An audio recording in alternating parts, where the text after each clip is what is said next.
Time for more pastry and more cheese. It's an award show party, so it's got to be some decadent food.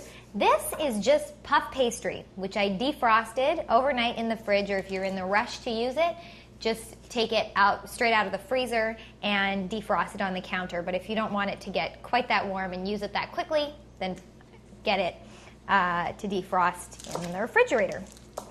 And you saw I just very, very lightly dusted my rolling pin with some flour so that it doesn't stick. I don't want to roll this out too much, because if it gets too thin, it gets extremely hard to handle this puff pastry.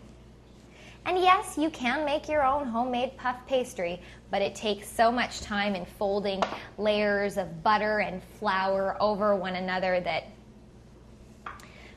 I mean, it's sort of all that effort, I feel like, would discourage me from all the fun I was planning on having at my party.